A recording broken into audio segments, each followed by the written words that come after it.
السلام عليكم ورحمة الله. فيديو جديد.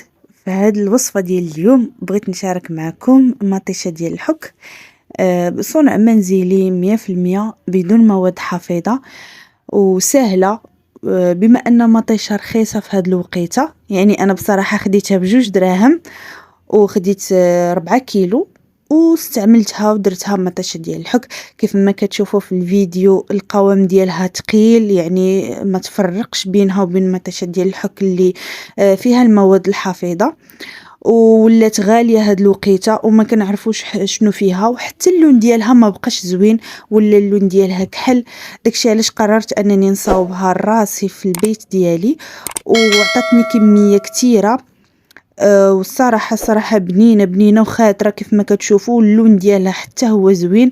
ما نطولش عليكم الفيديو، غندوز معكم للتفاصيل ديالها كيفاش حتى ولات ليا كي بحال هكا، وشنو هو السر اللي خلاها ولات هكا عاقدة واللون ديالها. المهم هنا خديت هذيك مطيشه قطعتها الصراحه غير على جوج ورديتها كطيب في هذا البرمه.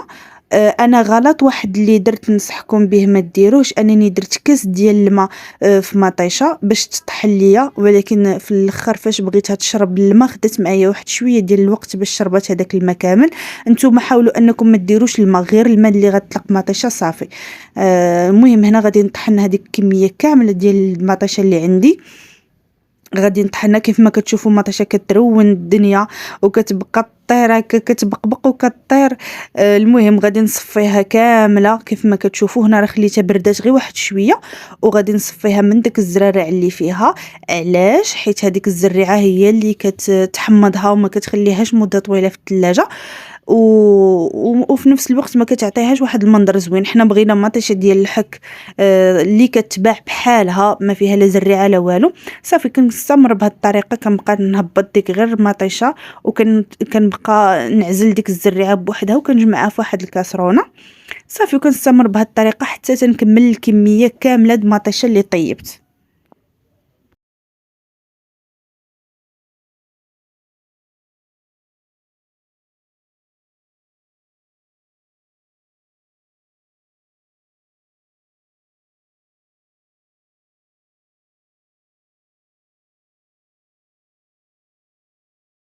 هنايا البنات بغيت نشارك معكم واحد الحيلة واحدة أخرى.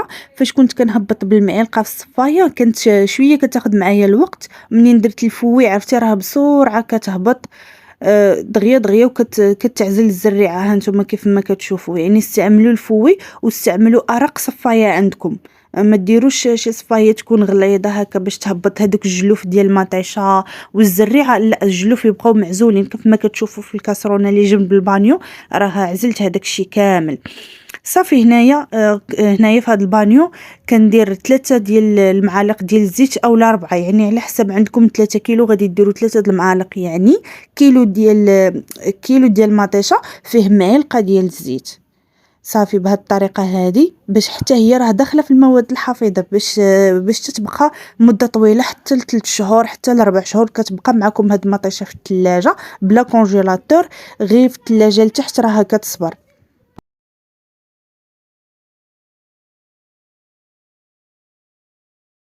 وهنايا كنضيف 3 ديال المعالق اولا 4 ديال المعالق كبارين ديال سنيده.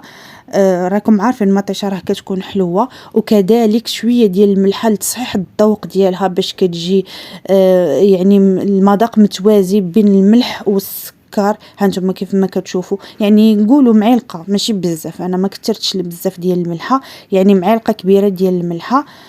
صافي وكنضيف حتى التحميره، هذا هو السر ديالها باش كتجي حمراء. ولكن غادي قبل ما نضيف التحميره غادي ناخذ شويه ديال المطيشه غنديرها هنايا، وغادي ندير معها مايزينا باش نعرف راه هذيك مايزينا كلها ما بقاتش حبيبات، يعني غنخدمها مزيان في هذه البلاصه هذه. ما غاديش نجي نخويها كامله على ديك الكميه كامله ديال المطيشه حيت غادي تحبب. غادي ندير مايزينا غنديرها غير هنا ونخدمها مزيان حتى هي نفس الكميه ديال الزيت ونفس الكميه ديال نفس المقدار اللي درت ديال الزيت هو اللي درت ديال السكر هو اللي درت ديال المايزينا. وغادي نحاول نخدمها مزيان هنايا. عاد غادي نضيفها على هذاك الخليط، اولا من الاحسن حتى تبدا تطبخ واحد شويه مطيشه، حيت غادي نرجعوها تطبخ عاوتاني باش تقال وتعقد ويتحيد منها الماء ديالها تماما وتنشف، وتبقى لينا غير مطيشه مركزه هي اللي غادي تبقى، هي اللي غادي نستعملو، هي اللي غادي تدوم معنا مده طويله. وتقدروا تستعملوها في لي بات، في الحريره، في البيتزا، في اي حاجه راها زوينه وبنينه. وواحد الحاجه يقدر يمكن لكم تاخذوا واحد الكميه ديال المطيشه وتديروها في شي قرعه وتزيدوا عليها الزعتر وتزيدوا عليها تومه بودر او بصله بودر، وتحتفظوا بها في ديك القريعه وتبقاو ديروها البيتزات ديالكم، كيجيو رائعين الصراحه. ولا ما بغيتوش راه ماشي مشكل، حتى دابا هكا راه فيها مذاق رائع. انا استعملتها بقى هكاك سخونه، استعملتها في البيتزا. انا غنشارك معكم كلشي اللي صاوبت اليوم باش تستافدوا معايا والصراحه غتعجبكم بزاف، حيت انا اول مره غادي نصاوبها صدقات معايا 100%. يعني ما تخافوش منها، غير تبعوا المراحل كاملين بلي ديتاي، راه غتصدق معكم من اول تجربه. صافي هنايا كيف ما كتشوفوا راه عرفت مايزينا انها ولات متجانسه مع داك الخليط ديال المطيشه وما بقاتش متحببه. هنا غادي نرد هذيك المطيشه، غنردها في نفس البرمه اللي طيبت فيها مطيشه، غادي نردها باش تطبخ. هنا البنات عاد زدت التحميره هي كمذاق وفي نفس الوقت كملون غذائي باش تعطي هذيك الحموريه ديال بصح. حنا هنايا في هذا الفيديو كما قلت لكم كل شيء طبيعي، انا ما خديتش ملون غذائي صناعي او لا شي حاجه. استعملت التحميره هي طبيعيه من الفلفله الحلوه، وفي نفس الوقت كتعطي مذاق واللون زوين.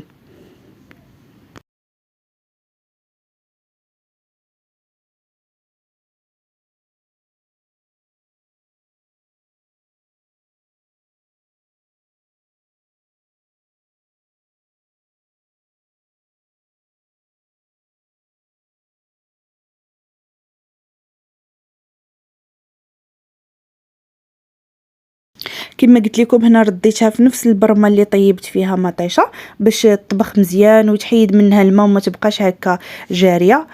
صافي هنايا راه كما كتشوفوا يلاه بدات تدير واحد شويه ديال الرغوه والبواقات من الفوق، ونزلتها باش نخوي فيها هذيك مايزينا.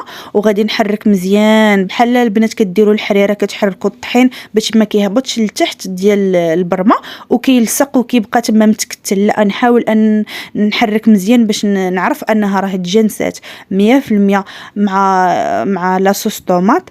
صافي ونردها الطبخ حتى تنشف مزيان. وواحد النصيحه مني ليكم، الا ما عندكمش الصبره البنات بلا ما ديروها، عرفتي راه كتبقى داك التبقبيق ديالها كطير في الفورنو كطير في الحيط. ضروري خصكم تغطيوها. وفي نفس الوقت هاد المراحل كلها اللي كدوزو من بلاصه لبلاصه يعني قوه القشوع كيتوسخوا، راه خصكم الصبر. الا ما عندكمش الصبر بلا ما ديروها. صافي سيروا شريو مطيشه ديال الحك وهنيو راسكم، واخا غاليه وفيها المواد الحافظه وماشي بنينه. هنايا البنات راه حولتها من ديك البرمه لهذه الجميله حيت هذيك جاتني شويه عاليه وما حكمتش باش انني نبقى كل مره نحرك، حرقاتني. هنايا هذه حانيه وكنحيدها من فوق النار حتى نحركها. عرفتي راه كما قلت لكم داك التبقبيق ديالها راه وصل حتى للسقف، كتبقى تبقبق، ولكن النتيجه رائعه وكتفرح. والصراحه فرحت حيت صدقات ليا بهذه الطريقه، عجبني الحال والمذاق يعني نفسه وزوين وبلا مواد حافظه، يعني انجاز. وحنايا العيالات ملي كتصدق لينا شي حاجه كنفرحوا بزاف، كيعجبنا الحال واخا ولو هي بسيطه.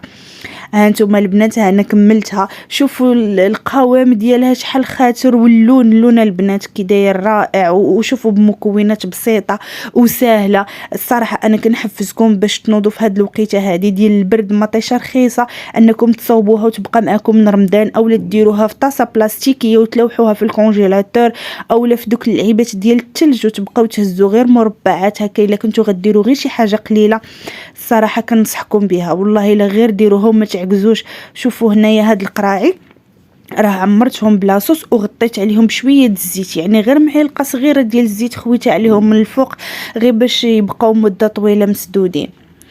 وانا اليوم ما راه درت بيتزا وبهاد لاصوص هادي جربتها فيها باش نشوف المذاق ديالها منين غادي طيب. الصراحه رائعه زوينه زوينه. انا غنشارك معكم في هذا الفيديو البيتزا اللي صاوبت، وراه عندي فيديو واحد اخر فيه المقادير المضبوطه والتفاصيل. عندي فيديو فيه بيتزا ديالي اللي كنصاوب كامله مكمول. نتمنىكم تزوروا الفيديو وتشوفوه وتستافدوا معايا بالافكار ديالي البسيطه والسهله والاقتصاديه. وإلا عجبكم الفيديو ما تنسونيش من التشجيع ديالكم بالضغط على زر اللايك، وإلا ما كنتيش مشتركه في القناه علاش لا تشتركي باش تبقاي تشوفي الافكار ديالي البساط الساهلين اللي كاينين موجودين في اي بيت ونشاركهم معكم. وشكرا بزاف، الى فيديو جديد ان شاء الله.